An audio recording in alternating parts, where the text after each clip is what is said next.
Le sujet de la vision de 2022, c'était Dieu ordonne ce que tu sois puissant. Alléluia.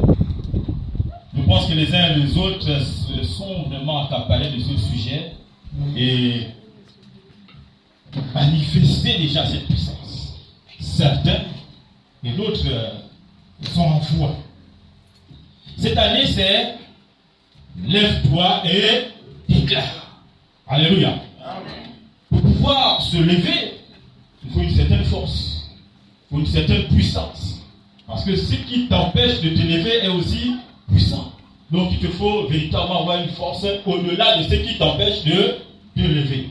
Parce que celui qui t'empêche de te lever, c'est que si tu te lèves et que tu proclames, il y a des grandes choses qui vont arriver dans ta vie, alléluia, dans ta communauté, dans ta famille.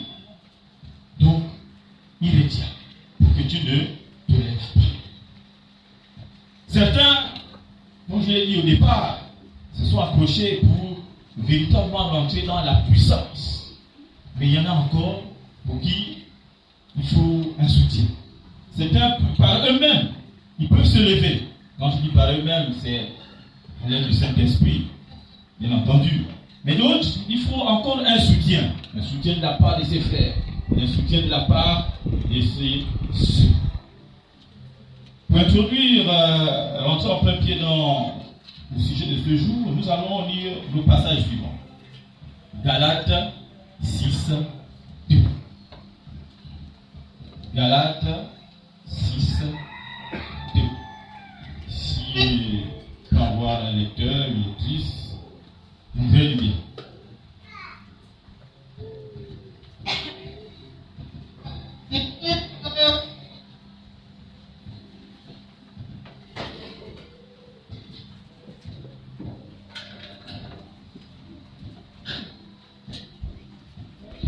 De Dieu, dans Galates 6, verset 2, dans la Bible, Louis II, portez les fardeaux les uns des autres, et vous accomplirez ainsi la loi du Christ.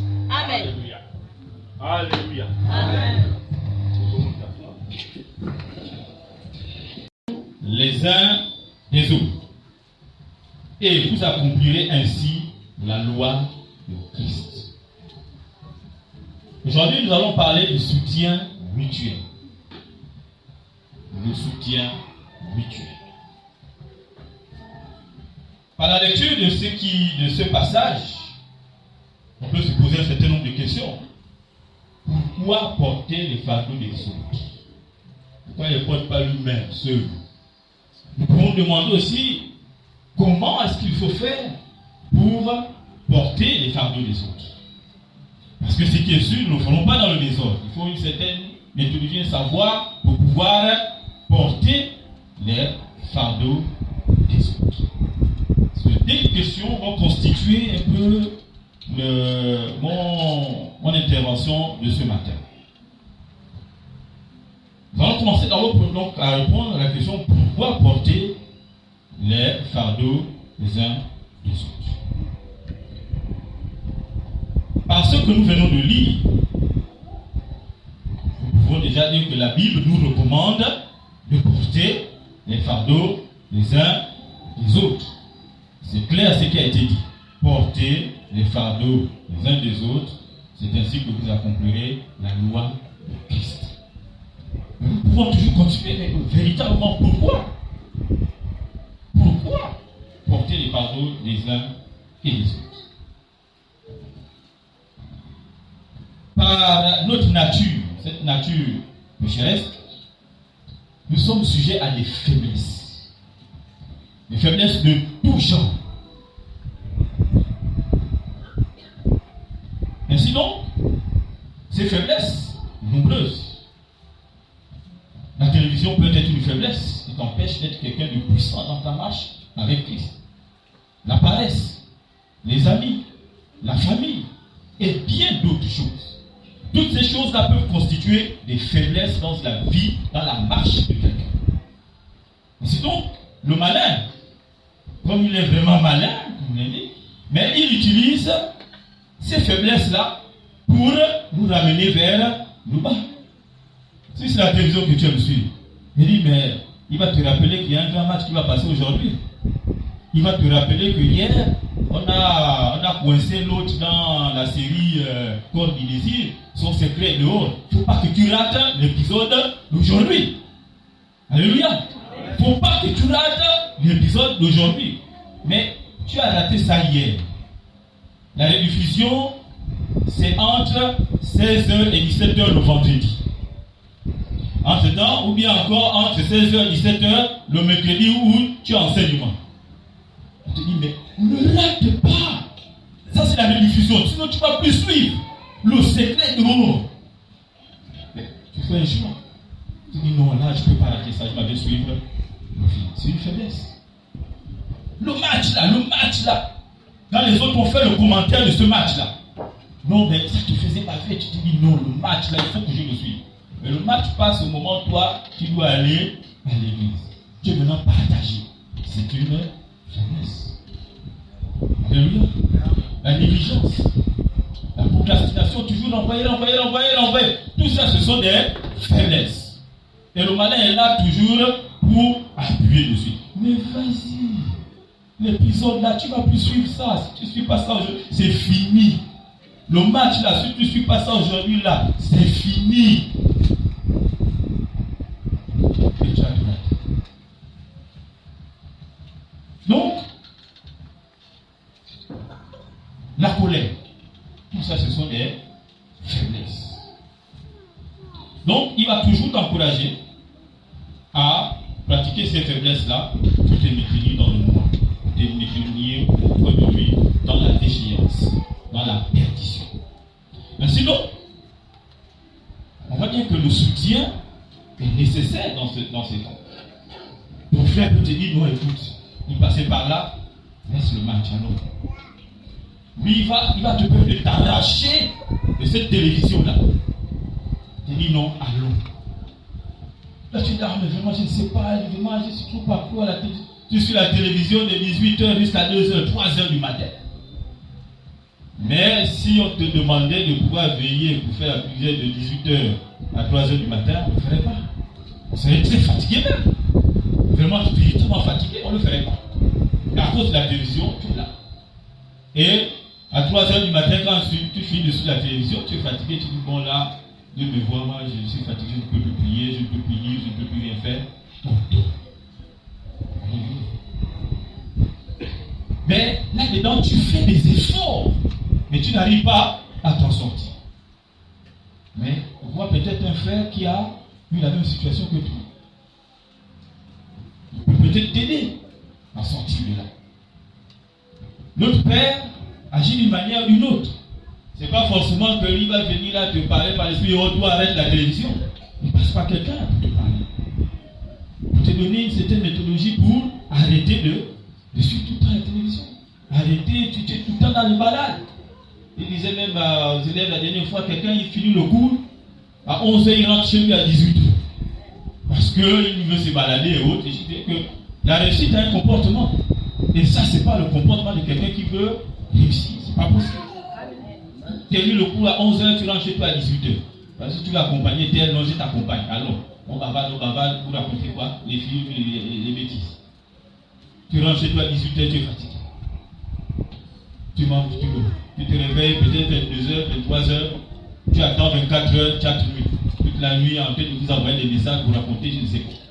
Le matin, tu as les yeux rouges en classe, tu ne suis pas le coup. Ce n'est pas l'attitude de quelqu'un qui veut réussir. Alléluia. On entretient ses faiblesses dans ces cas. Et sinon, le soutien des autres devient important.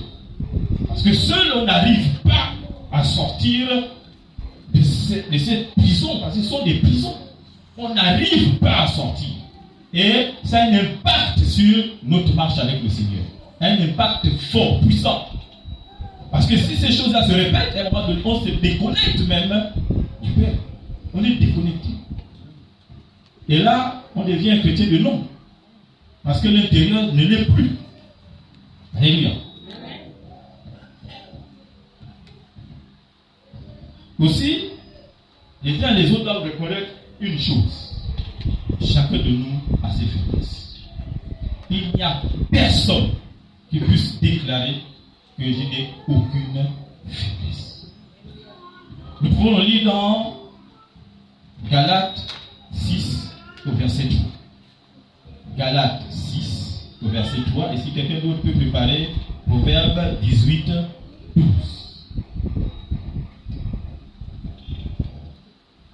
Galates 6, 3, Proverbe 18, 12.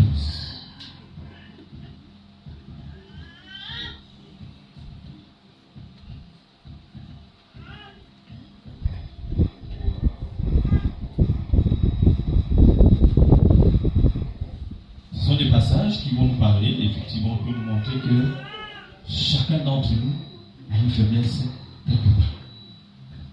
On a donc besoin du soutien des outils pour pouvoir sortir de cette faiblesse et avoir une marche plus glorieuse avec le Seigneur.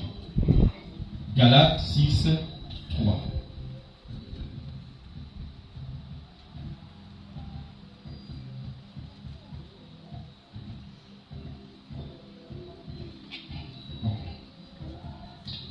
Si quelqu'un pense être quelque chose, quoiqu'il ne soit rien, ça lui.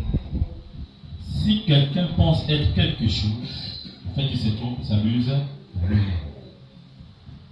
Nous avons tous des manquements quelque part. Proverbe 18, 12. Avant la ruine, le cœur de l'homme se lève, mais l'humilité précède la gloire.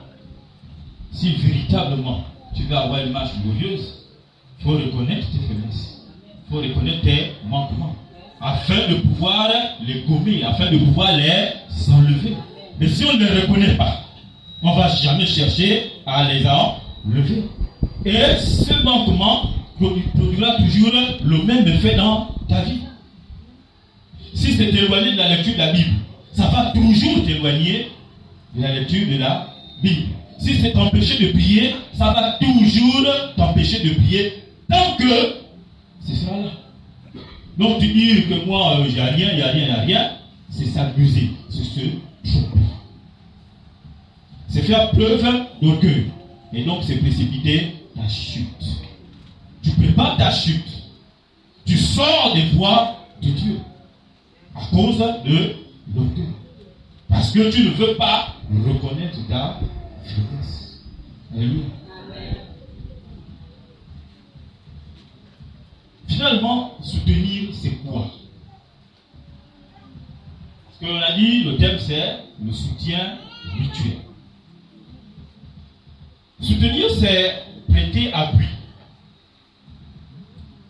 C'est apporter son aide à quelqu'un. Quelqu'un a besoin d'appui, tu t'appuies, tu vas tomber, quelqu'un il te soutient. C'est un soutien, tu ne peux plus tomber parce que il te tient. C'est ça le soutien. C'est apporter son aide. C'est empêcher quelqu'un de faiblir. C'est empêcher quelqu'un de tomber. C'est supporter sans céder. Imagine un peu, je tiens quelqu'un qui ne peut plus marcher.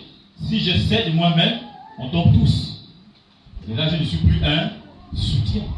Donc, soutenir quelqu'un, c'est pouvoir le maintenir sans céder. C'est maintenir un état d'agir malgré la fatigue. Ça veut dire que, quelles que soient les circonstances, on tient. Tu es fatigué, tu tiens. Parce que tu veux apporter de l'aide à quelqu'un. C'est ça le soutien. Quels que soient les vents, on est présent. On ne cède pas. Parce qu'on connaît la portée du soutien d'aujourd'hui. C'est-à-dire, il faut que je le fasse pour sortir mon frère des sentiers battus. Il faut que je le fasse pour sortir mon frère de l'endroit où il est embourbé. C'est ça le soutien. Mais attention. Le soutien, ce n'est pas pour faire le petit malin après. Oh, grâce à moi. Grâce à moi. Ainsi donc, l'entraide permet aux uns aux autres de demeurer forts. Ça permet aux uns aux autres de ne pas tomber. Ça permet aux uns aux autres de ne pas fléchir. Même au moment où on sent que là on va tomber, il y a quelqu'un qui est là, qui te soutient, qui t'encourage. Le soutien a tout son sens. Alléluia. Mais attention aussi, la Bible déclare que chacun portera ses fardeaux devant le Seigneur. Donc ici, il ne s'agit pas du fait que tu vas venir porter les péchés de l'autre. Pas du tout. Ce péché lui-même, il va se justifier devant le Père. Mais il s'agit d'apporter de l'aide pour sortir de là. Alléluia. Parce que chacun va reporter ce qu'il aura subi. Ça nous est rappelé dans Galates 6, le verset 5 et le verset 7. Que personne ne s'amuse si quelqu'un parmi vous se voit sage à la manière de ce monde, qui devienne fou pour être sage. Ça c'est 1 Corinthiens 3, 18.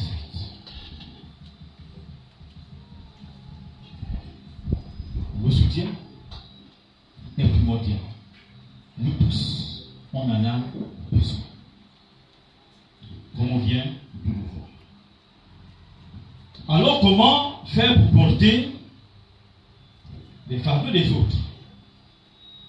Parce qu'il faut bien partager ces fardeaux-là.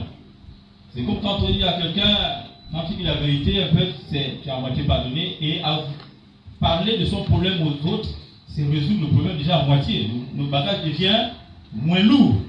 Parce que si tu as une charge, hein, tu portes des gros paniers et autres, si tu partages la charge avec quelqu'un d'autre, la marche devient un peu plus facile. Alléluia. C'est ça le soutien. Tu aides l'autre à marcher. Marcher avec le Christ.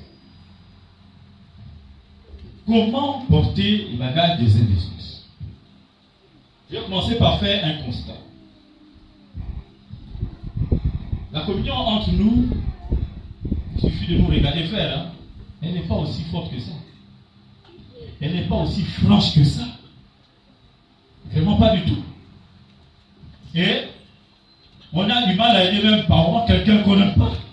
Et tu l'aimes pas. Pourquoi tu as apporté ton aide?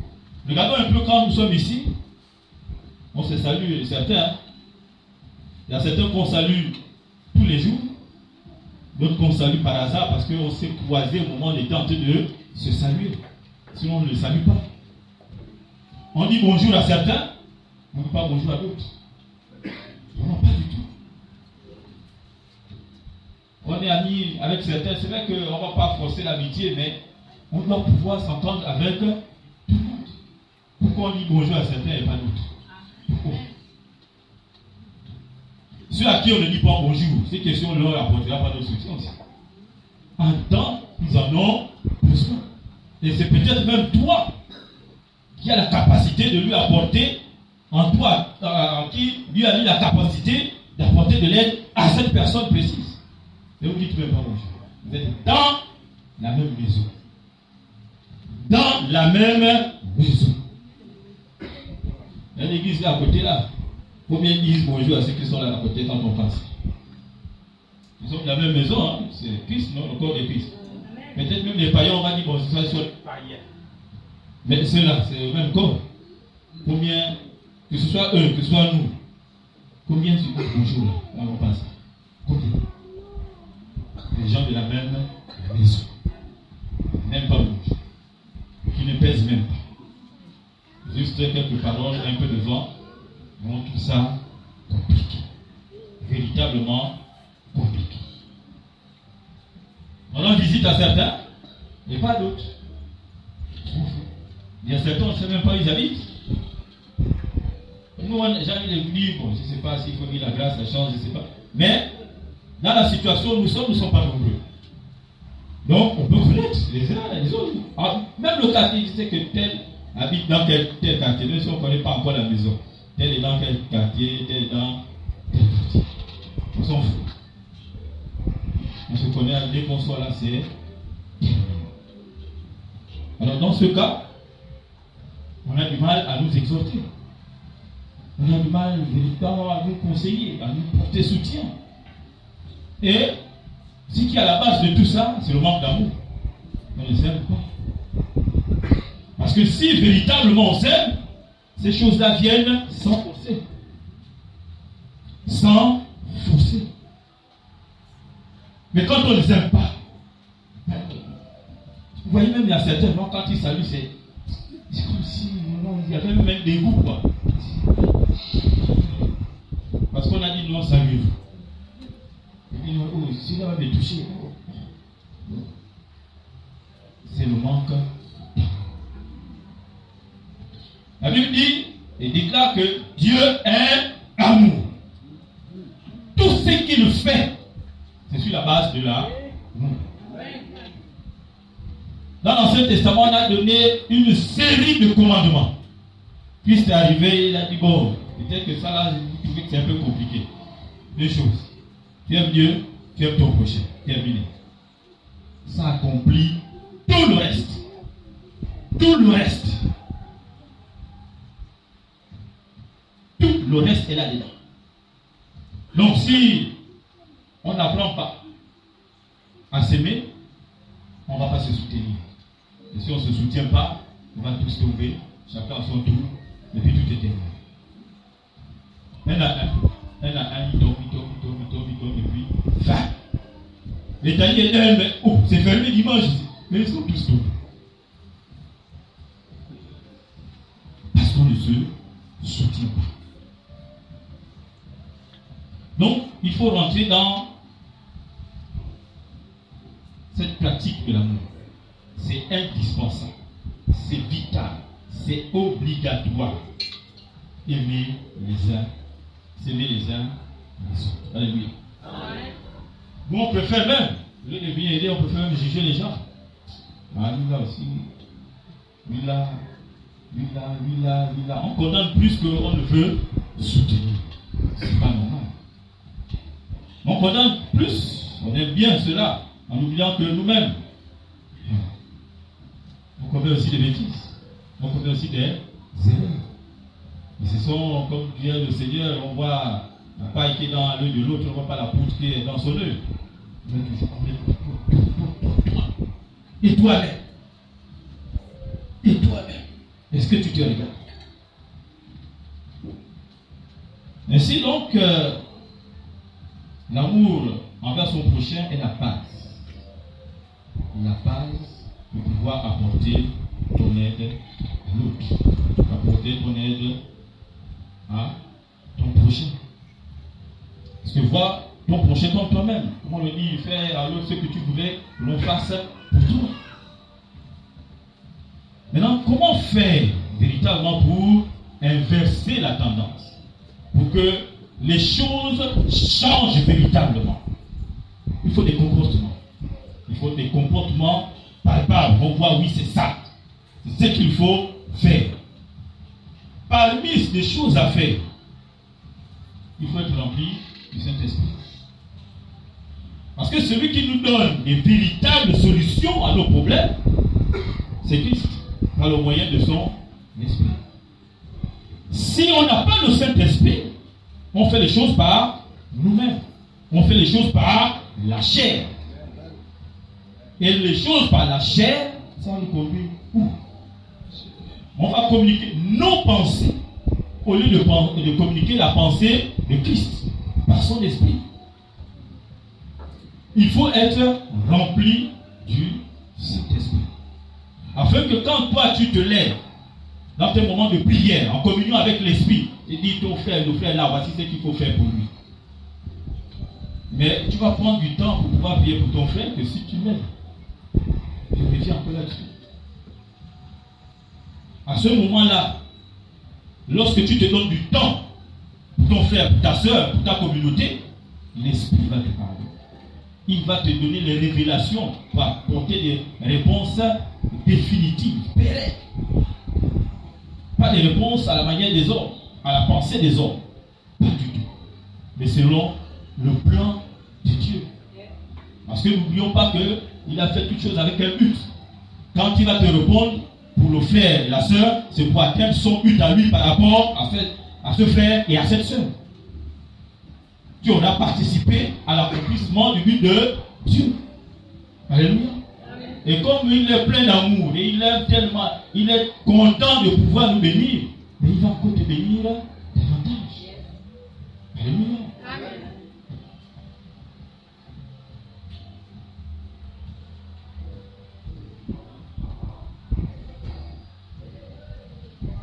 Aussi, dans des solutions pour pouvoir être une aide pour les autres,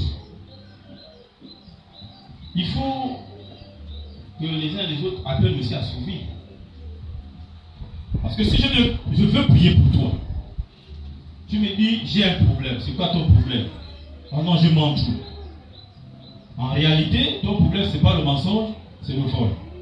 Moi, quand je vais aller fléchir les genoux, je dis Seigneur, vraiment aide mon frère à ce qu'il arrête de mentir. Mais entendre la chose qui l'embête véritablement, ce n'est pas le mensonge, c'est le vol. Dans ce cas, ma prière va dans l'eau. Je ne prie pour rien. Il me dérange pour rien. Et le Seigneur ne sera pas si content. Mais toi là, tu déranges mon fils pour rien. Il va te donner une taloche en passant. Il dit, mais tu me déranges beaucoup. Tu vas à l'hôpital. Oh, je suis malade. Mais je te pose la question. Tu as mal où? Oh, j'ai mal là. J'ai mal ici. Et c'est ce que tu ressens comme ça. Tu dis non. Mais en temps, ce qui te demande là, tu ressens ça. Le simple fait d'avoir menti, que tu ne ressens pas la douleur là, lui, la douleur là va faire la différence entre deux maladies. Quand il y a la douleur, c'est la maladie A. Quand il n'y a pas la douleur, c'est la maladie B. Quand tu dis, je n'ai pas la douleur, lui te donne le médicament de la maladie B. En tout temps, tu ne souffres pas de cette maladie. Conséquence, tu vas souffrir encore plus. Tu souffriras encore plus. Parce que tu n'as pas dit véritablement de quoi tu souffres. Si tu prends la peine de venir voir un frère, une soeur, te confier, dis la vérité. Dis la vérité. Dis véritablement ce qui t'embête. Ne sois pas superficiel. En haut, tu dis les choses en haut. La prière aussi sera en haut. Ça ne va rien t'apporter. Et comme j'ai dit tout à l'heure, tu fatigues les autres. Tu fatigues ceux-là qui ont le poids de te porter. Tu les fatigues. Tu veux qu'on t'aide? Eh bien, dis véritablement quel est ton problème. Et on va apporter la solution qu'il faut à ton problème. On va avoir le comportement qu'il faut pour pouvoir résoudre ton problème. Je pense qu'avec l'image du malade et du médecin, c'est tout à fait clair. Tant que tu ne dis pas ce que tu as, tu ne seras pas soigné. Tu ne retrouveras pas la guérison. Au contraire, les choses vont s'aggraver. Les choses vont devenir pires pour toi. Parce que tout simplement, tu ne veux pas avoir à dire la vérité. Alléluia. Amen. Cette attitude, on peut la comprendre. On peut la comprendre. Je vais venir voir le frère tel. Je vais lui dire que il y avait une nappe quelque part là, l'église là, elle a disparu, c'est moi. S'il m'avait dit ça, il va dire ça à toute l'église. Donc je ne me confie pas. Bon, voilà, j'ai commis l'adultère. Si je m'avais dit à mon frère, pour m'aider à prier, il va dire ça à tout le monde. Bon, j'ai fait telle chose. S'il m'avait dit voir tel frère, ce sera publié. Bon, il y a le groupe, non? Il y a le groupe de l'église, la WhatsApp. Un matin, tu te réveilles, ton problème est dans le groupe de WhatsApp. Alors, on se dit non, je préfère ne pas parler. Je préfère garder mon problème pour moi. Cette attitude fait en sorte que les uns et les autres se retrouvent dans des difficultés à cause de nous. Parce qu'on est venu te voir un jour, dès qu'on t'a raconté quelque chose, oh, viens. Le frère d'elle, oh, mais non, c'est un bandit. Voilà, tu t'es sorti. Et moi, je vais encore venir un jour voir quelqu'un de l'église pour raconter mon problème. Je ne viendrai pas. Il dit, c'est qu'on a fait à tel. Jamais, je ne parle pas. L'autre aussi il a un problème. Je me souviens. On a prié le problème de l'autre. Je ne parle pas. Et voici des gens qui sont en train de mourir à cause de nous. À cause de nous, ces personnes-là sont en train de mourir. Et là encore, il voit, c'est-à-dire, c'est à cause de toi que celui-là est en train de mourir. Tu vas prendre ta part. Tu auras ta part de la déchéance de l'autre. Tu vas avoir ta part du fait que l'autre soit en train de mourir. C'est à cause de toi. C'est à cause de ton attitude. Lui cherchait de l'aide, toi tu es venu le vendre. Il y a des gens qui se suicident même. Parce que son problème est celui de tout le monde. C'est tellement honteux, il dit, bon, je ne peux pas supporter ça. Il va se tuer. Quelqu'un est mort à cause de toi. Que devient ta vie? Tous les jours là, ça ne fait que tourner dans ta tête. Il est mort à cause de nous. Et ces gens-là, ils ont quand même le temps de laisser la lettre. Il dit, je te fais pas de mon problème, toi tu vas divulguer ça à tout le monde. Pourquoi? À cause de toi, je meurs. Et il meurt. Il est parti. Toute ta vie, tu as ça sur ta conscience. Mais lorsqu'il y a quelque chose, une pourriture qui est dans toi, tu pourris aussi. Cette pensée-là, qui te chagrine tous les jours, ça fait de ta vie un enfer. Tu n'as plus une vie agréable à cause de ça. Ta vie n'est plus agréable. Et par moment, qu'est-ce qu'on fait? Eh bien, on va chez les païens. On va chez les païens.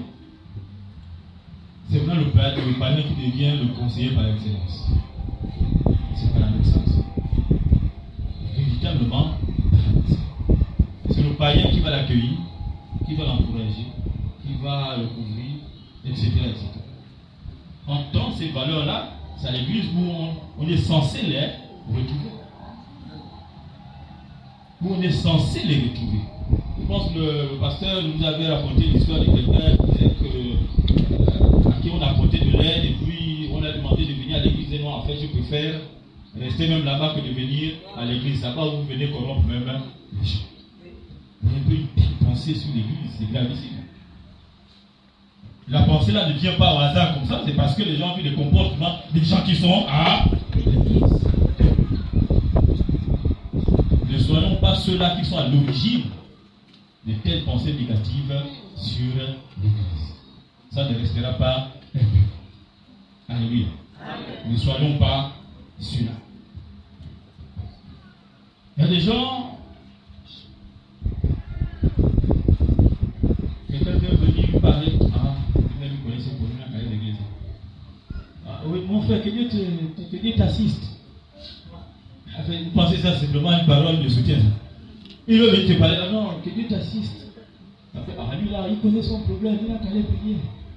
Ça, c'est pas la solution. S'il a pris la peine de venir vers toi, c'est qu'il a besoin d'aide.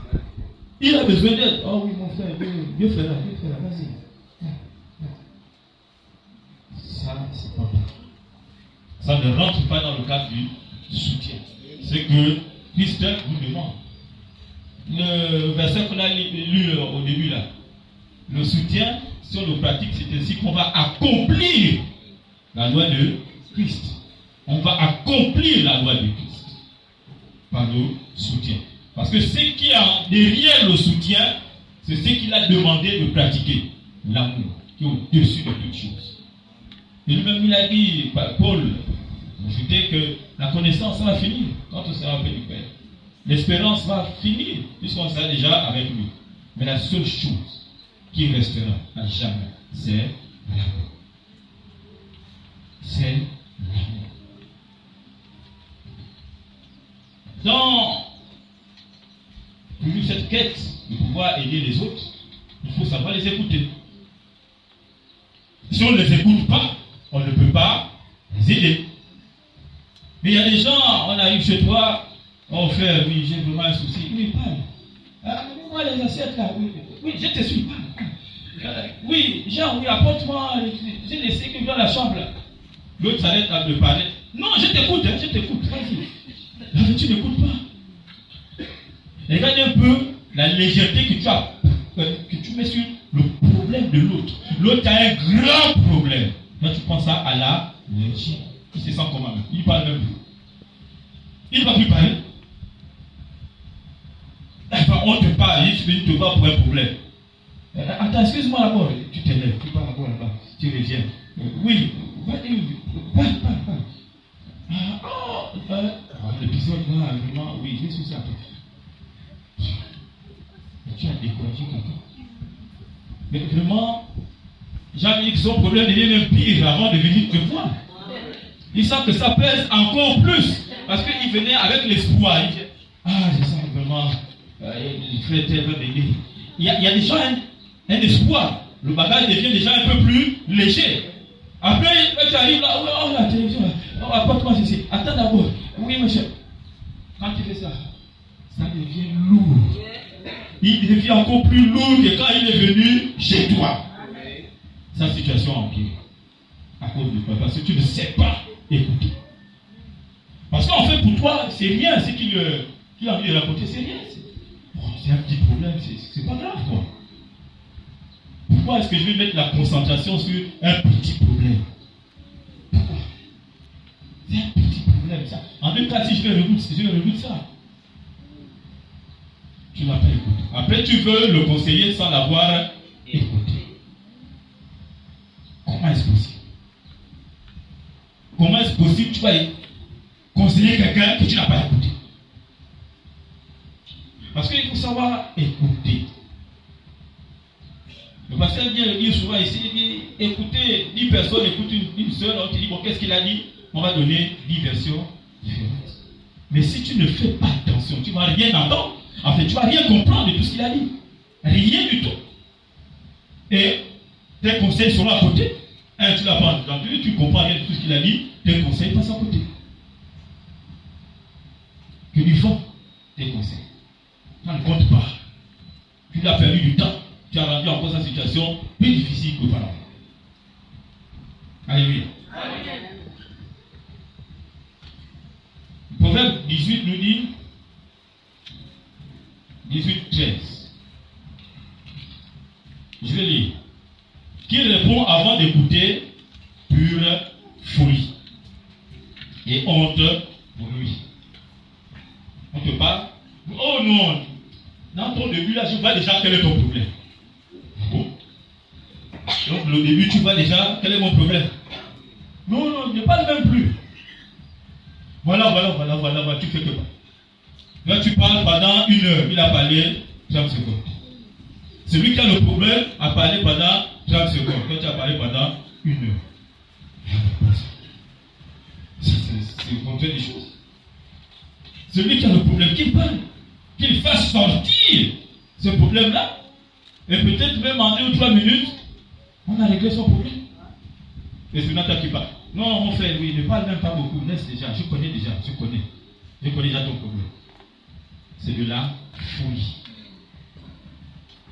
C'est de la folie. Écoute attentivement, afin que tu apportes la solution la meilleure. Alléluia. Donc, c'est un manquement que nous avons. Un véritable manquement. Savoir écouter les autres. La Bible dit, les paroles aimables sont un rayon de miel.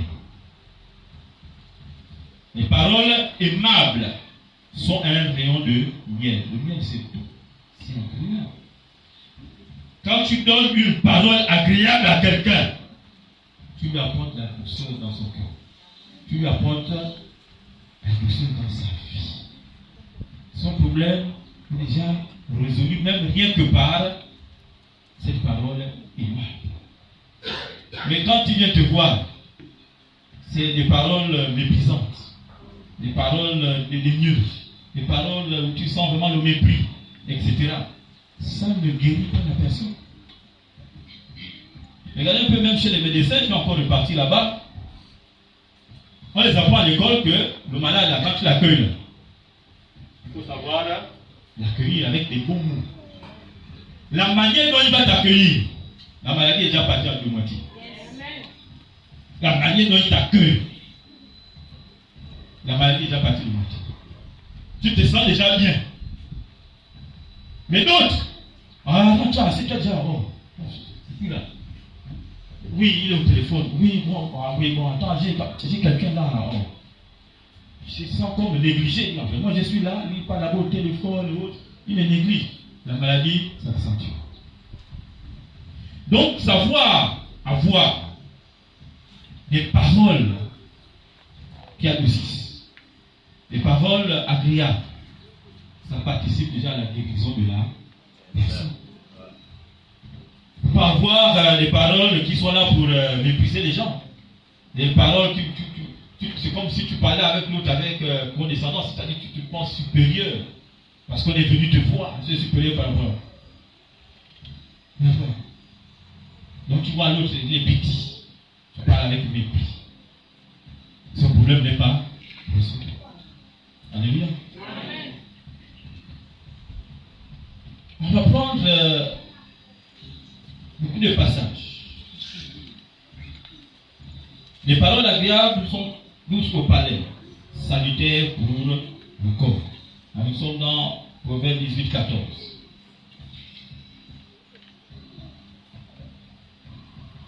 Le moral surmonte la maladie. Le moral surmonte la maladie. Si tu as su écouter quelqu'un, tu l'as reconforté. Son moral est revenu à la normale. Son moral est en pleine forme. Enfin, je peux m'exprimer comme ça. Mais en fait, ça vient au bout de son problème.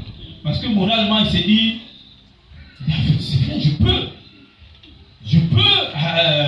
passer au-dessus de ce problème-là. Je suis plus obligé de me lamenter, je suis plus obligé de faire ceci. C'est comme la guérison qui est en train de le parcourir. Parce que tu lui as redonné le moral. Regardez un peu les gens qui se suicident à cause, par exemple, du sida. La chose sur laquelle on travaille, c'est leur moral. Ceux qui ont accepté et qui moralement sont forts, on les voit là, ils sont même gros. Parce que là-dedans, ils ont accepté les choses. Moralement, ils sont forts. Mais si tu démoralises l'autre, même une petite épreuve devient un calvaire pour lui. Une petite épreuve devient difficile parce qu'il n'a plus le moral à cause de toi. Donc, nous sommes appelés à nous fortifier les uns les autres. Pour faire face aux difficultés qui peuvent nous arriver dans notre marche chrétienne. Alléluia. Amen.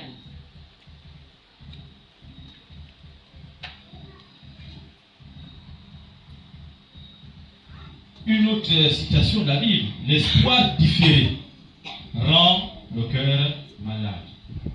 C'est-à-dire quoi? Je m'en vais voir mon frère pour qu'il m'aide par rapport à un problème. Tu arrives, si tu le trouves, il te dit, bon, vraiment, je n'ai pas le temps de t'écouter. Si tu peux reviens l'autre jour. En fait, ça te rend encore plus malade que tu l'étais. Parce que l'espoir que tu avais est remis à un autre moment. L'espoir que tu avais maintenant là est remis à un autre moment. Il repart là plus mal que quand il est venu.